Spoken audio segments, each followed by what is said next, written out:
Hey everyone, welcome back to my channel. So recently मैंने 2024 में release हुई South Korean supernatural horror film Exhuma देखी। इस movie के स्टार कास्ट में है किम गोवन, ली दो योन, चोई मिन शिक, यू हे जिन एंड इस मूवी को डायरेक्ट किया है चांग जे यन ने। ऑल्दो इस मूवी की कहानी काफ़ी सिंपल है, बट इसमें ऐसे कई Asian Korean folklore culture and history को मेंशन किया गया है वो काफ़ी यूनिक है एंड ये अब तक की highest grossing Korean horror movie है।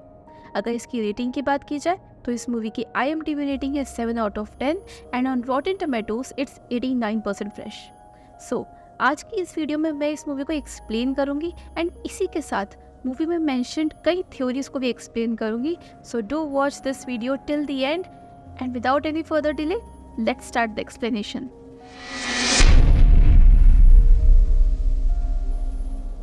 मूवी के स्टार्ट में हमें दो लोग दिखाए जाते हैं जिनका नाम ह्वारिम और बोंगिल है एंड ये दोनों कोरियन शमन हैं। शमन्स यूजुअली वो लोग होते हैं जो कि घोस्ट और स्पिरिट से कम्युनिकेट कर सकते हैं with their special abilities. India में शमन्स को तांत्रिक या फिर ओझा भी कहा जाता है, जहाँ ह्वारिम सीनियर है एंड बोंगिल उसका असिस्टेंट है एंड ये दोनों अमेरिका जा रहे हैं। प्लेन में एयर होस्टेस ह्वारिम से जापानीज में बात करती है एंड शी थिंक्स कि वो जापानीज है, बट ह्वारिम उसे कहती है कि वो जापानीज नहीं बल्कि कोरियन है। एयर होस्टेस ने ह्वारिम को जापानीज क्यों समझा, इसके बारे में आपको थ्योरी सेक्शन में एक्सप्लेन करूंगी। ह्वारिम और बोंगिल को पार्क फैमिली ने अमेरिका में बुलवाया था क्योंकि उनका न्यूबॉर्न बेबी एक मिस्टीरियस बीमारी का शिकार हो गया था जिसका पता अमेरिकन डॉक्टर्स भी नहीं लगा पा रहे थे। ह्वारिम और बोंगिल को वहाँ देखकर मिसेस पार्क उन पर शक कर रही होती है एंड मे बी वो इन सब बातों में नहीं बिलीव करती थी, बट अपने बच्चे को बचाने के लिए वो उन्हें एक चांस दे देती है। ह्वारिम और बोंगिल बच्चे को देखने रूम में जाते हैं एंड वो बच्चा उस मिस्टीरियस बीमारी की वजह से काफी रो रहा था, जिस वजह से डॉक्टर्स को उसे सेडेटिव्स देकर सुलाना पड़ता है। ह्वारिम और बोंगिल बच्चे को चेक करते हैं एंड ह्वारिम वहाँ विसल करती है और ऐसा करने पर उसे कुछ अजीब सी आवाजें सुनाई देती है और वो सभी को रूम से बाहर जाने को कहती है एंड इसके बाद बोंगिल वहाँ कुछ रिचुअल परफॉर्म करता है जिससे वो दोनों ये केस समझ जाते हैं। ह्वारिम मिसेस पार्क से पूछती है कि क्या उनकी फैमिली में किसी और को भी ऐसी बीमारी है, शायद बच्चे के पिता को या उसके दादा को।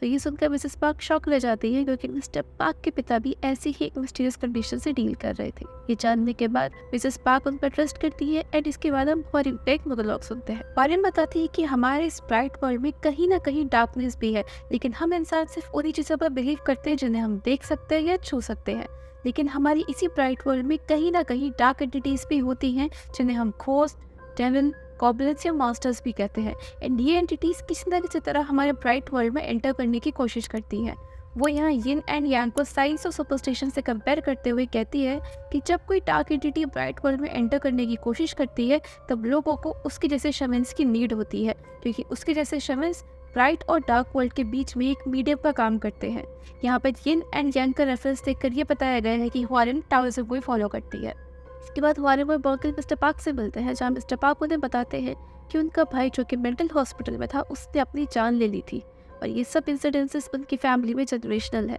और अब मिस्टर पार्क को भी किसी के चीखने चिल्लाने की आवाज़ें सुनाई देने लगी थी एंड शायद उनका न्यूबॉर्न बेबी भी इसी जनरेशनल कर्ज का शिकार हो चुका था।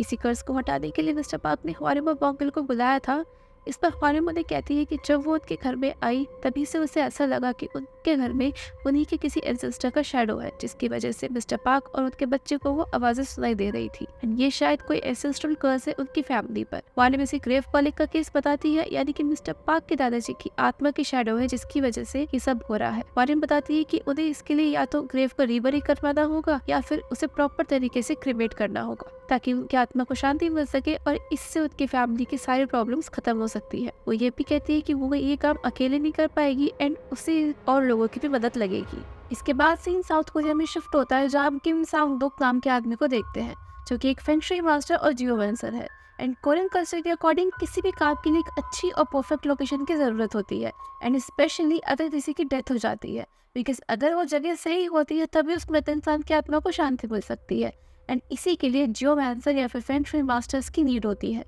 सांगदोक के साथ एक और आदमी काम करता है जिसका नाम योंगन है, जो कि एक मोटिशियन है और उसका काम होता है फ्यूनरल्स अरेंज करवाना, ग्रीव्स को बरी करना और मूव करवाना।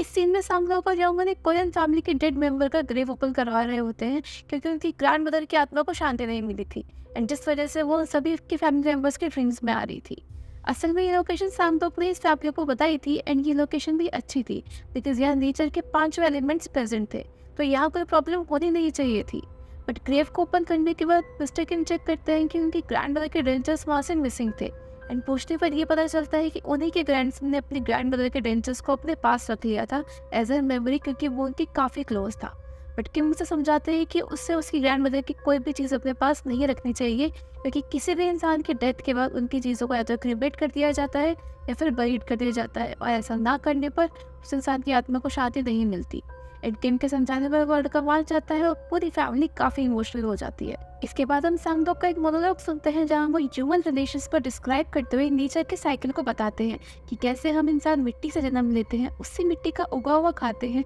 उसी पर चलते हैं एंड एक दिन उसी मिट्टी में मिल जाते हैं। एंड सांग इसे लाइफ पे एक एंडलेस साइकिल कहते हैं, और वो ये भी कहते हैं कि जैसे जैसे लोग मॉडर्न हो रहे हैं उनके लिए फेंग शुई और एशियन कल्चर सिर्फ एक सुपरस्टिशन या फ्रॉड हो गया है, और आज कोरिया में सिर्फ 1% लोग ही ऐसे हैं जो इन बातों पर बिलीव करते हैं। एंड ये लोग मोस्टली अमीर होते हैं और अपने कल्चर से काफ़ी जुड़े हुए होते हैं। यही हवारिम और बोंगिल पे कोरिया वापस आते हैं और वो सांगदोक और योंगन से मिलते हैं। एंड हवारिम उन्हें मिस्टर पार्क के केस के बारे में बताती है, जहां उन्हें मिस्टर पार्क के ग्रैंडफादर की ग्रेव साइट को चेक करना था एंड उसे वहां से निकलवा कर उसे प्रॉपर तरीके से क्रिमेट करवाना था। इस काम के लिए मिस्टर पार्क ने काफी अच्छा अमाउंट पे कर रहे थे एंड सांगदोक और योंगन भी इस काम के लिए मान जाते हैं। इसके बाद सांगदोक मिस्टर पार्क से मिलते हैं एंड सांगदोक उनसे पूछते हैं उनकी फैमिली हिस्ट्री के बारे में, लेकिन मिस्टर पार्क उन्हें कुछ भी ठीक से नहीं बताते हैं। मिस्टर पार्क उनसे बस यही कहते हैं कि वो अपनी ग्रैंडफादर के ग्रेव को जल्द से जल्द निकलवा कर उसे बिना खोले क्रिमेट करवाना चाहते हैं। इसके बाद सब लोग मिस्टर पार्क के ग्रैंडफादर के ब्यूरियल साइट के लिए जाते हैं एंड रास्ते में उन्हें बोगोक्सा टेम्पल दिखता है। ब्यूरियल साइट माउंटेन के टॉप पर था, जहाँ से नॉर्थ कोरियन बॉर्डर भी दिख रहा था। रास्ते में जाते हुए हमारे को कुछ फॉक्सेस दिखते हैं एंड ऐसा क्यों होता है ये आपको आगे पता चलेगा। इनके टॉप पर पहुंचने पर उन्हें एक सिंपल सा टोम्बस्टोन दिखता है जिस पर कोई नाम नहीं लिखा हुआ था, सिर्फ नंबर्स एनग्रेव्ड किए हुए थे। उस जगह को ठीक से चेक करने के बाद सांगदोक मिस्टर पार्क से पूछते हैं कि आपके ग्रैंडफादर के ब्यूरियल के लिए इस जगह को किसने सजेस्ट किया था। इसमें मिस्टर पार्क कहते हैं कि उस जमाने के एक फेमस मॉन्क जिनका नाम किसुने था, उन्होंने इस जगह को चूज किया था क्योंकि मिस्टर पार्क के ग्रैंडफादर ने कंट्री की काफी हेल्प की थी कोरिया में जापानीज रूल के दौरान। सांगदोक मिस्टर पार्क से कहते हैं कि उनकी फैमिली रेपुटेशन के हिसाब से ये ग्रेव साइट काफ़ी सिंपल है, जिस पर मिस्टर पार्क कहते हैं कि उन दिनों ग्रेव रॉबरीज काफ़ी कॉमन थी और अमीर लोगों की ग्रेव साइट में काफ़ी एक्सपेंसिव आइटम्स मिलते थे जहां ग्रेव रॉबर्स चोरी कर सकते थे एंड इसीलिए इस जगह को काफ़ी सिंपल रखा गया था।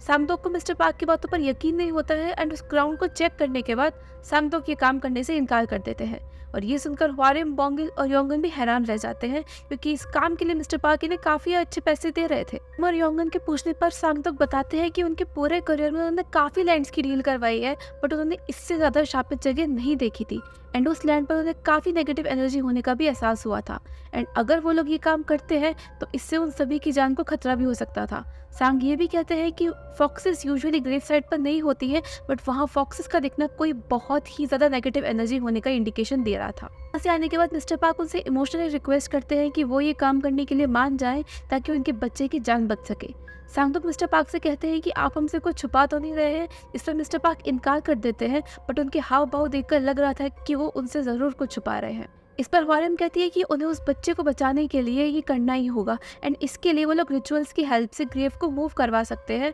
जिस पर सांगदोक कन्विंस तो नहीं होते हैं, बट क्योंकि सब लोग इस काम के लिए राजी थे तो वो भी अपनी मंजूरी दे देते हैं। अब नेक्स्ट डे माउंटेन टॉप पर रिचुअल परफॉर्म करने और डिगिंग की तैयारी शुरू की जाती है, जहां पर 5 पिक्स को उन 5 वर्कर्स से एसोसिएट किया गया था जो कि उस ग्रेव की डिगिंग कर रहे थे एंड ऐसा इसीलिए हो रहा था ताकि रिचुअल और डिगिंग के टाइम पे अगर कोई भी प्रॉब्लम आती है तो इससे उन पिक्स को हार्म होगा, ना कि उन वर्कर्स को। और इसके बाद मूवी का सबसे खतरनाक सीन शुरू होता है। हवारिम और बोंगिल वहाँ रिचुअल परफॉर्म करते हैं, जहाँ बोंगिल रिचुअल्स की प्रेयर कर रहा था एंड हवारिम वहाँ पर रिचुअल डांस परफॉर्म करती है। हवारिम वहाँ रिचुअल डांस परफॉर्म करते हुए नाच रही होती है, वो वहाँ पिक्स को कट कर रही होती है, खून पी रही होती है, और ये सीन देखने में काफ़ी रोंगटे खड़े कर देने वाला था। करने पर उन्हें एक कॉफिन मिलता है और ये कॉफिन काफ़ी डिफरेंट और यूनिक था, और ये एक ऐसा कॉफिन था जो कि मोस्टली रॉयल फैमिलीज का ही होता था। कॉफिन को निकालकर वहाँ से ले जाया जाता है ताकि उसे जल्द से जल्द क्रिमेट किया जा सके। वहाँ पर डिगिंग कर रहे वर्कर्स में से एक वर्कर ग्रेव के अंदर कुछ वैल्यूएबल चीज़ ढूंढ रहा होता है एंड वहाँ उसे एक ह्यूमन हेडेड स्नेक दिखती है जिसे वो मार देता है एंड ऐसा करने पर वहाँ का मौसम बिगड़ जाता है एंड वहाँ काफ़ी तेज़ बारिश शुरू हो जाती है अचानक से, जिससे ये पता चलता है कि कुछ बहुत ही बुरा हुआ है। इस ह्यूमन हेडेड स्नेक के बारे में मैं आपको थ्योरी सेक्शन में एक्सप्लेन करूँगी, so stay tune till then. अब क्योंकि बारिश शुरू हो गई थी एंड कोरिया में ऐसा माना जाता है कि बारिश वाले दिन क्रिमेशन परफॉर्म नहीं कर सकते थे, तो ऐसे में मिस्टर पार्क के ग्रैंडफादर के कॉफिन को पास ही के एक हॉस्पिटल वार्ड में रखवा दिया जाता है। सांगदोक वहाँ से उसी पोगेक्सा टेम्पल की तरफ जाते हैं जिसे हमने पहले देखा था। वहाँ जाकर सांग को माउंटेन टोम के बारे में इंफॉर्मेशन लेनी थी एंड वहाँ उन्हें एक बूढ़ा आदमी मिलता है और वो उन्हें ये बताते हैं कि ये टेम्पल 100 साल पुराना है एंड यहाँ के मॉन्क जिन्होंने इस टेम्पल को बनवाया था उनका नाम वोंग बोंग था। वो फेंगशुई के एक्सपर्ट थे एंड यहाँ पर किसुने नाम का कोई मॉन्क कभी था ही नहीं। सांग उनसे माउंटेन के टॉप पर उस टॉम के बारे में पूछते हैं जहाँ वो आदमी उन्हें बताता है कि उस माउंटेन के बारे में उसने भी काफ़ी रूमर सुने हुए हैं एंड वो ये कि वहाँ कई ग्रेव रॉबर्स चोरी करने के इरादे से गए थे बट उन्हें वहाँ कुछ नहीं मिला क्योंकि वो टोम काफ़ी अच्छे से प्रोटेक्टेड किया हुआ था एंड उनमें से कई ग्रेव रॉबर्स के टोर वही टेम्पल में थे जिन्हें सांगदोक देखते हैं। ये हॉस्पिटल वार्ड में वहाँ का एक स्टाफ मेंबर उस कॉफिन को इस इरादे से ओपन करने की कोशिश करता है कि शायद उसे वहाँ कुछ पुराना खजाना या फिर कुछ वैल्यूएबल चीज़ मिल जाए, बट जैसे ही वो उस कॉफिन को ओपन करता है तो ग्रैंडफादर की आत्मा उसमें से एस्केप कर जाती है एंड वो ह्वारिम के थ्रू वहाँ से निकल जाती है, जिसके बाद ह्वारिम बेहोश हो जाती है। ह्वारिम के होश में आने के बाद भी उसकी नाक से खून बह रहा था, जिस पर ह्वारिम कहती है कि कोई बहुत ही थ्रेटनिंग स्पिरिट है जो उस कॉफिन से बाहर आई है। इसके बाद ग्रैंडफादर की आत्मा यूएस पहुंच जाती है जहाँ पर वो अपने बेटे यानी कि मिस्टर पार्क के माता और पिता दोनों को मार देती है, जिसका पता सांगदोक और ह्वारिम को लगता है और सांगदोक मिस्टर पार्क के होटल जाते हैं क्योंकि उनके पेरेंट्स के बाद अब उनके ग्रैंडफादर की आत्मा उन पर अटैक करने वाली थी। वही ह्वारिम बोंगिल और योंगन के साथ मिलकर उसी हॉस्पिटल वार्ड में एक रिचुअल परफॉर्म करके ग्रैंडफादर की आत्मा को बुलाती है ताकि वो उनका मकसद जान सके। ग्रैंडफादर बोंगिल की बॉडी में आते हैं और वो ये बताते हैं कि मैं अपने पूरे खानदान को अपने साथ लेकर जाऊंगा, यानी कि उन सभी को मार दूंगा। और ऐसा कहने के बाद उनकी आत्मा एस्केप कर जाती है और बोंगिल को बहुत ही ज्यादा वॉमिट होती है। वही होटल रूम में मिस्टर पार्क को सांगदोक का एक कॉल आता है एंड वो उनसे कहते हैं कि चाहे कुछ भी हो जाए वो अपने रूम का डोर ओपन ना करे क्योंकि उनके ग्रैंडफादर की आत्मा कॉफिन से एस्केप कर गई है। एंड मिस्टर पार्क जब सांगदोक से पूछते हैं कि क्या वो उनके रूम का डोर नॉक कर रहे हैं तो वो उन्हें मना कर देते हैं कि वो डोर नॉक नहीं कर रहे एंड वो उनसे रूम की विंडो ओपन करने को कहते हैं। एंड विंडो ओपन होते ही ग्रैंडफादर की आत्मा मिस्टर पार्क को पजेस कर लेती है। वहीं सांगदोक होटल की स्टाफ की हेल्प से डोर ओपन करवाते हैं एंड हमें ये पता चलता है कि उस वक्त डोर सांगदोक ही नॉक कर रहे थे। पोजेस होने के बाद मिस्टर पार्क स्ट्रेंज बिहेव करने लगते हैं एंड वो एक जापानीज सोल्जर की तरह बात करने लगते हैं। अचानक से मिस्टर पार्क को उल्टी होती है एंड इसके बाद वो काफी सारा पानी पीते हैं और मिस्टर पार्क एक बार रिपीट करते हैं, the fox cut off the tiger's tail. ऐसा कहने के बाद मिस्टर पार्क अपनी नेक को 180 डिग्रीज पर घुमाते हैं एंड इससे उनकी गर्दन टूट जाती है और उन्हें मेडिकल ट्रीटमेंट दिया जाता है। इसके बाद ग्रैंडफादर की आत्मा वापस यूएस पहुंच जाती है ताकि वो उनकी ब्लड लाइन के आखिरी सदस्य यानी कि मिस्टर पार्क के बच्चे को भी मार दे। लेकिन ऐसा होने से पहले ही सांगदोक मिस्टर पार्क की आंट से क्रिमेशन के लिए कंफर्मेशन लेकर उस कॉफिन को क्रिमेट करवा देते हैं एंड ऐसा होते ही ग्रैंडफादर की आत्मा को मुक्ति मिल जाती है एंड वही मिस्टर पार्क का बच्चा भी बच जाता है एंड अब वो ठीक भी हो जाता है। लेकिन इसमें मिस्टर पार्क अपनी जान गंवा देते हैं और नेक बोन टूटने की वजह से उनकी डेथ हो जाती है। सो फाइनली मिस्टर पार्क का बच्चा बच गया एंड कॉफिन भी क्रीमेट हो गया। आपको लग रहा होगा कि मूवी खत्म, बट ये तो मूवी का सिर्फ आधा ही पार्ट था। पिक्चर अभी बाकी है मेरे दोस्त। इस इंसिडेंट के कुछ महीने बाद सांगदोक को पता चलता है कि वो वर्कर जिसने उस ह्यूमन हेडेड स्नेक को मारा था उसकी तबीयत अचानक से खराब हो गई है और जब सांगदोक उससे मिलते हैं तब वो आदमी उन्हें बताता है कि उसे कुछ महीनों से अजीबोगरीब नाइटमेयर्स आ रहे हैं एंड ये सब उस सांप को मारने के बाद से शुरू हुआ है। ये सब सुनने के बाद सांगदोक उसी माउंटेन टॉप के ब्यूरल लोकेशन पर जाते हैं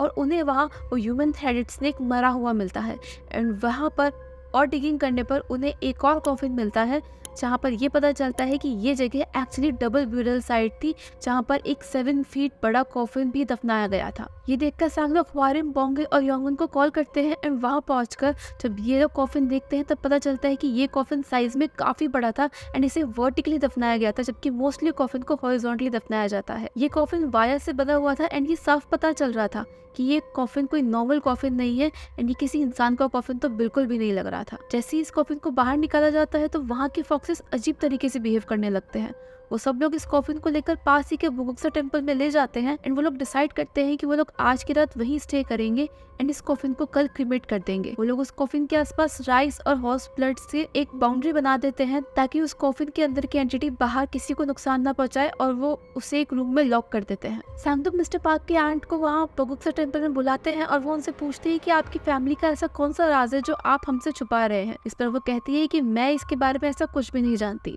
जिस पर सांगदोक कहते हैं कि उन्होंने अपनी रिसर्च से ये पता लगाया कि एक्चुअली मिस्टर पार्क के ग्रैंडफादर ने उनकी कंट्री के फेवर में नहीं बल्कि कंट्री के अगेंस्ट वॉर में जापानीज की हेल्प की थी एंड उन्होंने अपनी ही कंट्री को धोखा दिया था एंड इसी वजह से उनकी फैमिली इतनी रिच है एंड वो अभी यूएस में सेटल्ड है। शायद यही बात मिस्टर पार्क भी छिपा रहे थे क्योंकि उन्हें ये एडमिट करने में शर्म आती कि उन्हीं के एंसेस्टर्स ने अपनी ही कंट्री के साथ धोखा किया था। सैम ये भी कहते हैं कि शायद इसी वजह से किसोने मॉन्क ने उनके ग्रैंडफादर को पनिश किया होगा और उन्हें कर्स्ड लैंड पर बरी करवा दिया होगा। इसमें मिस्टर पार्क की आंट कहती है कि मैं ये सारी बातें मानती हूँ लेकिन किसोने उनके पिता को कभी पनिश कर ही नहीं सकता था क्योंकि वो खुद एक जापानीज था एंड उसका असली नाम मुरायामा जुंजी था एंड उसे जोसोन के आटो प्रोविंस के बारे में बहुत कुछ पता था। वो उन्हें एक पिक्चर दिखाती है जिसमें मिस्टर पार्क के ग्रैंडफादर और उनकी फैमिली थी और उसी में हमें गिसुने की झलक भी दिखती है। इसके बाद सब लोग डिनर करके सोने चले जाते हैं एंड हारिम कार में बैठी थी एंड वो अपनी सिस्टर से बात कर रही होती है और उनसे गिसुने के बारे में पूछती है। हारिम की सिस्टर कहती है कि उनके मास्टर ने उन्हें गिसुने के बारे में बताया था जो कि एक जापानीज फॉक्स कप था और वो एक ओनमोयोजी था यानी कि एक जापानीज शमन था। वो ये भी बताती है कि वो काफ़ी पावरफुल था एंड वो एक फॉक्स की तरह कनिंग था और उनके मास्टर एक बार गिसुने से मिले भी थे। ये सुनकर हारिम समझ जाती है कि वो लोग जिस एंटिटी के साथ डील कर रहे हैं वो काफ़ी खतरनाक है एंड ऐसे में वो अपनी ग्रैंडमदर को याद करती है जो कि खुद कोरिया की एक बहुत ही फेमस शमन थी एंड उनकी स्पिरिट हमेशा हारिम को प्रोटेक्ट करती है। इसके बाद सोने से पहले उस बूढ़े आदमी को बांध से कुछ आवाजें आ रही होती हैं एंड वो वहाँ जाकर देखते हैं। बोंगिल उसी बूढ़े आदमी को अपने सपनों में जख्मी हालत में देखता है एंड जब वो बाहर जाकर वहाँ देखता है तो उसे वहाँ का सीन देखकर वो काफ़ी शौक रह जाता है। वहाँ वो ये देखता है कि एक लंबा सा आदमी वहाँ के भेड़ बकरियों को चीर फाड़ करके खा रहा था एंड उसने वहाँ के केयर टेकर का सर भी काट दिया था और उसी बूढ़ी आदमी को भी उसी ने मार दिया था। बोंगिल वहाँ से भागकर हारिम के पास जाता है एंड वो उन दोनों उस स्टोर रूम में चेक करते हैं एंड वहाँ वो देखते हैं कि वो एंटिटी कॉफिन तोड़कर रूफ टॉप के थ्रू वहाँ से एस्केप कर गई थी और बोंगिल सांगदुक और योंगुन को जगाने जाता है और अब हारिम उस रूम में अकेली थी। हारिम को वहाँ चेक करने पर एक जापानीज समुराई का हेलमेट मिलता है एंड इसके बाद वो एंटिटी हमें आती हुई दिखती है एंड उस समुराई एंटिटी को देखकर हारिम बो डाउन करती है और जब वो समुराई की एंटिटी उससे पूछती है कि क्या यहाँ कोई इंसान है तो हारिम इनकार करती है और कहती है कि मैं कोई इंसान नहीं हूँ बल्कि मैं आपकी सर्वेंट हूँ। इस पर समुराई कहता है कि अगर तुम मेरी सर्वेंट हो तो मेरे लिए स्वीट फिश और मेलन्स लेकर आओ एंड हारिम ऐसा नहीं कर सकती थी जिस पर वो समझ जाता है कि हारिम इंसान ही है एंड वो समुराई हारिम पर अटैक करने ही वाला होता है कि उससे बचकर हारिम वहाँ से बाहर आती है। तभी बोंगिल वहाँ उस समुराई पर अटैक कर देता है पर उस बड़े से समुराई पर उसका कोई असर नहीं होता और वो बोंगिल पर अटैक कर देता है जिससे कि बोंगिल वहीं गिर जाता है। समुराई जब हारिम की तरफ बढ़ता है अटैक करने के लिए तभी हारिम पगोडा की साइड गिर जाती है एंड समुराई उसे हर्ट नहीं कर पाता। पगोडा एक स्टोन्स का 5 लेयर्ड स्ट्रक्चर होता है जो कि एशियन कंट्रीज स्पेशली कि चाइना, कोरिया और जापान में काफी फेमस है फॉर इट्स स्पिरिचुअल रीजंस।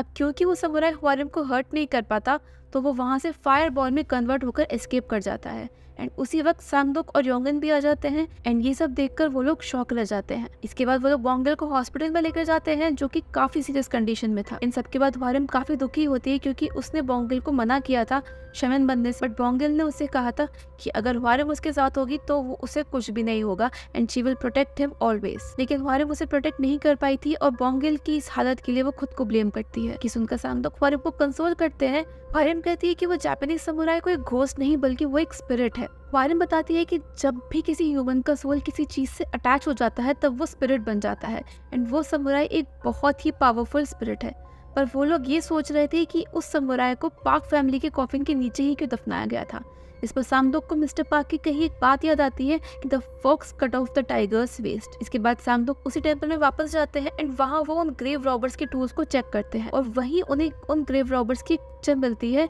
जिसमें वो सेम टूल्स दिख रहे थे। वही सांगदुक को एक बुक मिलती है जिसे पढ़कर सांगदुक ये पूरी कहानी समझ जाते हैं एंड वो क्या होती है ये हमें आगे पता चलेगा। वही हारिम ने अपनी सिस्टर्स को हॉस्पिटल में बुला लिया था जिससे कि वो लोग मिलकर बोंगिल पर नजर रख सके क्योंकि वो लोग ये समझ जाते हैं कि जब उस समुराई ने बोंगिल पर अटैक किया था उस टाइम वो पजेस्ड हो गया था एंड ये कंफर्म करने के लिए वो तीनों एक रिचुअल गेम खेलते हैं एंड पजेस्ड बोंगिल को प्रोवोक करने की कोशिश करते हैं जिससे कि पजेस्ड बोंगिल होश में आता है और कहता है कि मेरे मास्टर यानी कि उस जापानीज समुराई ने 10,000 से भी ज्यादा लोगों को मारा है एंड इससे वो एक डिवाइन एंटिटी बन गए हैं। वो भी ये भी बताता है कि उसके मास्टर अभी 38.3417 और 128.3189 पर हैं एंड ये वो सेम नंबर्स थे जो कि सांगदुक को ग्रेव के टोम पर दिखे थे एंड ये नंबर्स उस जगह के लॉन्गिट्यूड और लैटिट्यूड के कोऑर्डिनेट्स थे। ये कहने के बाद बोंगिल अचानक से बेहोश हो जाता है एंड वारियम की सिस्टर्स उसे कहती हैं कि ये एक जापानीज स्पिरिट है एंड वो लोग इससे लड़ नहीं सकते। बट वारियम उन्हें कन्विंस कर लेती है ये कहकर कि उन्हें कैसे भी करके बोंगिल को बचाना ही होगा। सांगडोक उन ग्रेव रॉबर्स की टूल्स को लेकर उसी ग्रेव साइट पर जाते हैं एंड वहां पर उन्हें डिगिंग करने पर उन्हीं सेम कोऑर्डिनेट्स पर वो समुराई बरीड दिखता है जो कि उस वक्त सो रहा था। इसके बाद सांगडोक वारियम और योंगन से मिलते हैं और उन्हें इस समुराई की मिली हुई बॉडी के बारे में बताते हैं। हिस्टोरिकल लिंक एक्चुअल में कोरिया और जापान की हिस्ट्री में है। एक्चुअल में जापान ने कोरिया को 1592 से 1598 में इन्वेड किया था और during world war two 1910 to 1945 Korea Japanese rule के अंडर में ही था। इसी दौरान पाक फैमिली के ग्रैंडफादर वो कोरियन तो थे पर वो जापानीज आर्मी के लिए काम कर रहे थे एंड उन्हीं के साथ मिलकर वो अपनी कंट्री को बेच रहे थे और उन्हें धोखा दे रहे थे एंड इसी वजह से पाक फैमिली काफी रिच थी। जापानीज के साइड से एक कित्सुने नाम का मॉन्क हुआ करता था जिसका नाम कित्सुने जैसा साउंड करता है, जो कि एक जापानीज फोकलोर के अकॉर्डिंग एक फॉक्स डीमन था। कित्सुने एक ओन्मोयोजी यानी कि शैमन था और उसका मकसद कोरिया को बर्बाद करने का था। इसीलिए उसने पूरे कोरिया में चुन चुन के ऐसी जगहों पर मेटल रोड्स को बरी किया था जिससे कि कोरिया के लैंड में फ्लो ऑफ एनर्जी डिस्टर्ब की जा सके और कोरिया कभी तरक्की न कर पाता और वो हमेशा जापानीज रूल के अंडर ही रहते। ये वही रोड्स है जो कि सांगडोक को टेम्पल की ग्रेव रॉबर्स के सामान में मिले थे एंड उसी बुक को पढ़ने के बाद वो ये समझ गए थे कि असल में वो लोग ग्रेव रॉबर्स नहीं बल्कि वो लोग कोरियन पेट्रोइट मैन थे जो कि अपनी कंट्री को बचाने के लिए जगह जगह डिगिंग करके उन मेटल रोड्स को निकाल रहे थे ताकि उनकी कंट्री में पॉजिटिव एनर्जी फ्लो हो सके और कोरिया तरक्की कर सके। जहां पाक फैमिली के ग्रैंडफादर की ग्रेव पर भी एक रॉड बरीड किया गया है एंड वो शायद आखिरी रॉड है एंड इसी वजह से वो डीमन उस रॉड को प्रोटेक्ट कर रहा है। सांगडोक को ये सब उस बुक को पढ़ के समझ आया था और मिस्टर पाक की कही वो बात कि the fox cut off the tiger's fest. यहाँ पर फॉक्स एक्चुअली कित्सुने को कहा गया है और टाइगर कोरिया को बताया गया है बिकॉज अगर हम कोरिया का मैप देखें तो वो टाइगर की बॉडी जैसा ही दिखता है और कित्सुने एक्चुअल में कोरिया की कमर ही तोड़ना चाहता था। सांगडोक ये डिसाइड करते हैं कि वो उस लास्ट रॉड को भी वहां से निकाल देंगे और ऐसा करने के लिए वो योंगन और हवारिम से भी कहते हैं और अपनी कंट्री और बोंगिल को बचाने के लिए हवारिम और योंगन भी अपनी मंजूरी दे देते हैं। जब डॉक्टर्स बोंगिल को चेक करने आते हैं तब हवारिम देखती है कि समुराई घोस्ट ने बोंगिल को एक पर्टिकुलर जगह पे ही अटैक किया था क्योंकि बोंगिल की पूरी बॉडी पर स्पिरिचुअल प्रोटेक्शन टैटूज थे, इसलिए समुराई ने उसे एक ऐसी जगह मारा था जहाँ टैटू नहीं था। अब हवारिम, सांगडोक और योंगन उस समुराई से लड़ने जाते हैं और इसके लिए वो भी अपने फेस पर वैसे ही टैटूज बना लेते हैं टू प्रोटेक्ट देमसेल्व्स। इसके प्लान के अकॉर्डिंग हवारिम स्वीट फिश डालकर समुराई को अपनी तरफ अट्रैक्ट करेगी और समुराई के वहां से बाहर निकलने के बाद सांगडोक और योंगन वहां पर डिगिंग करके आखिरी रॉड को भी बाहर निकाल लेंगे एंड वही हॉस्पिटल में हवारिम की सिस्टर बोंगिल पर नजर रख रही थी क्योंकि उस समुराई ने बोंगिल को पोजेस्ड कर रखा था। वो लोग अपने साथ एक चिकन को भी लेकर आए थे ताकि अगर कोई भी प्रॉब्लमेटिक सिचुएशन आती है और बोंगिल की जान को खतरा होता है तो वो उस चिकन की कुर्बानी देकर बोंगिल को बचा सकते हैं। ऐसा ही सेम रिचुअल हमने मूवी के स्टार्ट में देखा था जहाँ 5 पिग्स को उन 5 वर्कर्स को प्रोटेक्ट करने के लिए एसोसिएट किया था। जैसे ही ये रात होती है तो वो समुराई उस ग्रेव से बाहर आता है एंड उन स्वीट फिशेस को खाते हुए एक पाथ को फॉलो करता है और एक ट्री के पास पहुंच जाता है जहाँ पर हवारिम कुछ रिचुअल्स परफॉर्म कर रही थी एंड वो समुराई से बात करती है एज अ नेचर स्पिरिट और वो उससे कहती है कि तुम मेरे माउंटेन्स को डिस्टर्ब कर रहे हो, जिस पर समुराई कहता है कि ये तुम्हारे माउंटेन्स नहीं है एंड मुझे यहाँ गन शॉट्स और कटाने की आवाज़ क्यों सुनाई नहीं दे रही है। जिस पर हवारिम कहती है कि वो जंग अब खत्म हो चुकी है, लेकिन समुराई कहता है कि लड़ाई कभी खत्म नहीं हुई। हवारिम समुराई से पूछती है कि तुम इस माउंटेन को छोड़कर क्यों नहीं जा सकते। जिस पर समुराई उसे बताता है कि ओरिजिनली मुझे डाइकोटो टेम्पल के नामसान श्राइन पर ले जाने की बजाय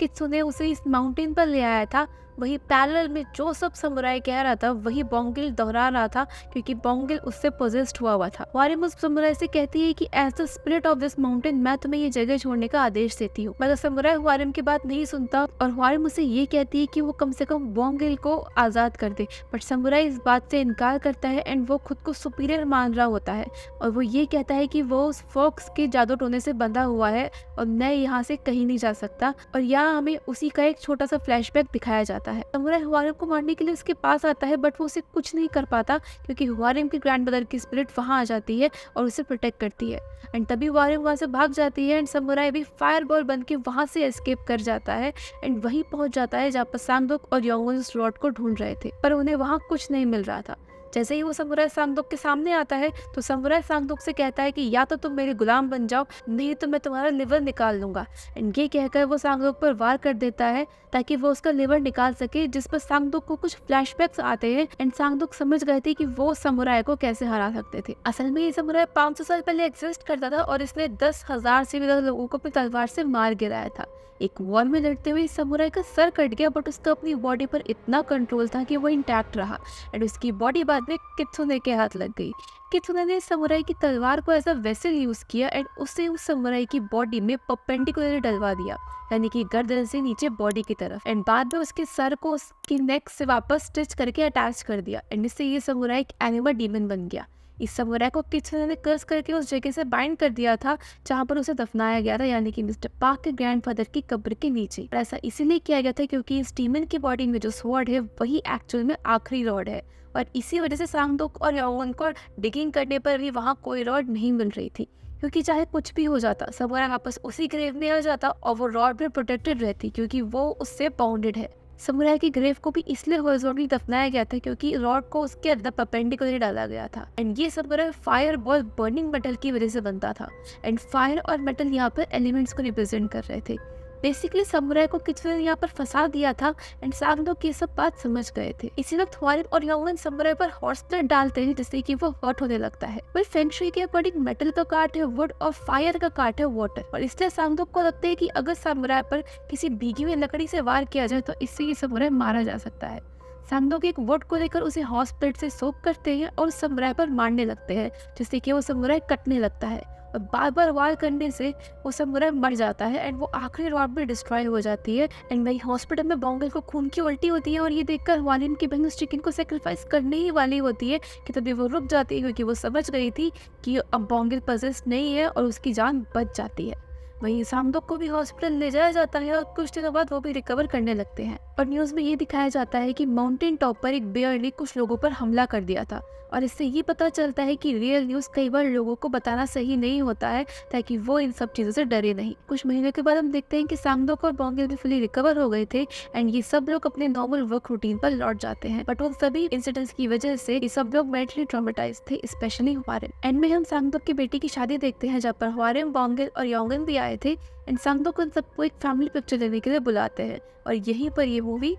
एंड हो जाती है। ओके, तो यहाँ पर इस मूवी का एक्सप्लेनेशन खत्म होता है और अब मैं इस मूवी से रिलेटेड सभी थ्योरीज को एक्सप्लेन करूंगी। थ्योरी नंबर 1 कि हवारिन वहाँ हॉस्पिटल में विसल क्यों कर रही थी। कोरिया में एक ऐसा सुपरस्टिशन है कि अगर नाइट में कोई भी विसल करता है तो ऐसा माना जाता है कि उससे स्पिरिट्स या फिर घोस्ट अट्रैक्ट हो जाते हैं। हवारिन हॉस्पिटल में इसलिए कर रही थी ताकि वो ये चेक कर सके कि कहीं उस बच्चे के आसपास कोई स्पिरिट्स तो नहीं है जिस वजह से वो बच्चा रो रहा था, और ऐसा करने पर हवारिन को कुछ आवाजें सुनाई दे रही थी जो कि मैंने आपको मूवी के एक्सप्लेनेशन में बताया था। थ्योरी नंबर 2 कि मिस्टर पार्क के ग्रैंडफादर अपने ही फैमिली मेंबर्स को क्यों मार रहे थे। इस थ्योरी को एक्सप्लेन करने के लिए पार्क फैमिली की हिस्ट्री को थोड़ा सा वापस रिपीट करते हैं। जैसा कि आपको पता है कि वर्ल्ड वॉर 2 के दौरान कोरिया जापानीज रूल के अंडर था एंड उसी वक्त मिस्टर पार्क के ग्रैंडफादर कोरियन तो थे बट वो जापानीज का साथ दे रहे थे और वो अपने ही देश को धोखा देकर उसे बेच रहे थे एंड इसी वजह से पार्क फैमिली आज इतनी रिच थी और वो पूरी फैमिली यूएस में सेटल्ड थी। लेकिन मिस्टर पार्क को अपने ही एंसेस्टर्स के किए हुए काम पर शर्म महसूस हो रही थी और अब क्योंकि मिस्टर पार्क के ग्रैंडफादर को नेगेटिव और कर्स्ड लैंड पर दफनाया गया था और उनके ग्रेव के नीचे एक एनिमल डेमन था जिसके अंदर एक मेटल रॉड इंसर्ट की गई थी जो कि उस लैंड पर एक नेगेटिव एनर्जी फ्लो करवा रही थी जिसके बारे में उनकी फैमिली को कुछ पता ही नहीं था और इतने साल तक उनके फैमिली मेंबर्स में से किसी ने भी उन्हें विजिट नहीं किया था और वो काइंड ऑफ उन्हें इग्नोर ही कर रहे थे। इसी की वजह से ग्रैंडफादर अपनी फैमिली मेंबर्स से काफी नाराज हो गए थे और वो अब अपनी फैमिली मेंबर्स को परेशान कर रहे थे और अब उन्हें मारना तक चाहते थे। थ्योरी नंबर 3 कि कित्सुने कौन था। कित्सुने का रेफरेंस एक जापानीज फोकलोर कैरेक्टर है जो कि कित्सुने से लिया गया है जिसका मतलब होता है फॉक्स डीमन। इस फिल्म में भी कित्सुने को एक पावरफुल जापानीज ओनमोयोजी यानी कि जापानीज शैमन या फिर प्रीस्ट की तरह दिखाया गया है एंड उसका फेस काइंड ऑफ फॉक्स से रिजेंबल कर रहा था। जापानीज फोकलोर के अकॉर्डिंग कित्सुने एक फॉक्स स्पिरिट मॉन्स्टर होता है। जापानीज फोकलोर के अकॉर्डिंग कित्सुने के पास एक ऐसी स्पिरिचुअल पावर्स थी कि वो खुद को फॉक्स में कन्वर्ट कर सकता था एंड इसी वजह से हम ग्रेव साइट के आसपास काफी फॉक्सेस को देखते हैं जिससे ये पता चल रहा था कि कित्सुने आज भी वही कहीं है। Theory number 4 who was that human headed snake. Mister park के ग्रैंडफादर की ग्रेव को डिग करते वक्त जब एक वर्कर ने एक ह्यूमन हेडेड स्नेक को मारा था, उसे जापानीज कल्चर में नूरे ओना कहा जाता है। ये एक ऐसा क्रिएचर है जिसका हेड एक वुमेन का है और बॉडी एक स्नेक की है। ये क्रिएचर मोस्टली सी के अंडर पाया जाता है और इसे वाटर एलिमेंट से भी एसोसिएट किया गया है। Theory number 5, how did that anima demon woke up. So feng shui और टाओइज्म में नेचर के 5 एलिमेंट्स यानी कि वाटर, फायर, वुड, मेटल और अर्थ, इन सभी का एक बैलेंस बना रहना उस लैंड के लिए काफ़ी इंपॉर्टेंट होता है। पर क्योंकि जब मिस्टर पार्क के ग्रैंडफादर के कॉफिन को वहाँ से निकाला गया और उस नूरे ओना को गलती से मार दिया गया और बाद में एनिमा का कॉफिन भी वहाँ से निकाल दिया गया था, तो कहीं ना कहीं उस रॉड के लिए खतरा हो गया था, क्योंकि नूरे ओना वाटर को रिप्रेजेंट कर रही थी, सॉइल अर्थ को, एनिमा का कॉफिन वुड को और एनिमा डीमन खुद मेटल रॉड और फायर को, बिकॉज उसके अंदर एक जलती हुई कटाना को डाला गया था। इसी वजह से 5 एलिमेंट्स का बैलेंस टूट गया था, की वजह से वो एनिमा डीमन जाग गया था to protect that last metal rod. Theory number 6, how did Bongil got possessed.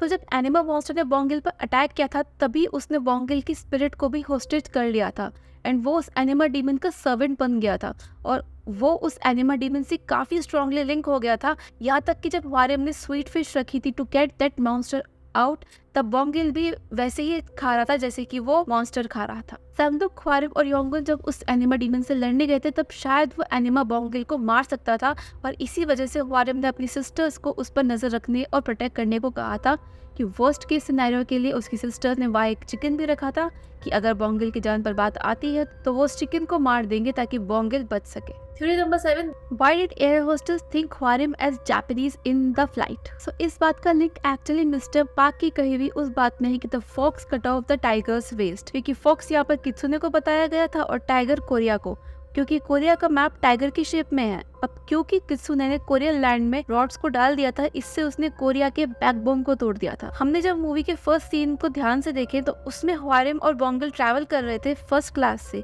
And वो एयर होस्टेस उन्हें जापानीज समझती है, जिस पर ह्वारिम उसे कहती है कि I am Korean not Japanese. ऐसा इसलिए भी क्योंकि लोगों को लगता है कि अगर कोई एशियन फर्स्ट क्लास में ट्रैवल कर रहा है तो वो जापानीज या चाइनीज ही होगा, ना कि Korean. Theory number 8, how did Sangdok was able to kill that anima demon. जैसा कि हमें मूवी के स्टार्ट में बताया गया था कि सांगदोक एक जियोमैंसर है एंड वो फेंग शुई मास्टर भी हैं, जिससे उन्हें इन सभी चीजों का काफी अच्छा नॉलेज था। एंड फेंग शुई और टाओइज्म में क्योंकि नेचर के एलिमेंट्स का बैलेंस होना जरूरी होता है and there are some opposing elements also, and इन सभी के बारे में पता होने की वजह से सांगदोक उस एनिमा डीमन को मारने में कामयाब हो गए थे। ओके गाइस, तो ये इस मूवी का एक्सप्लेनेशन और थ्योरी सेक्शन था कम्प्लीटली, एंड ये कुछ ऐसे थ्योरीज थी जो कि मैंने मूवी और एडिट से रिसर्च करते हुए पता लगाई थी। और अगर आपकी भी इस मूवी से रिलेटेड कोई भी थ्योरी या फिर सजेशन है तो प्लीज़ मुझे कमेंट सेक्शन में ज़रूर बताइएगा। और आपको ये वीडियो अच्छी लगी हो तो इसे लाइक करिए एंड अपने फ्रेंड्स के साथ शेयर करिए जिन्हें एशियन कल्चर मूवीज़ में इंटरेस्ट हो, और इस चैनल को सब्सक्राइब भी करें and I will see you in the next video.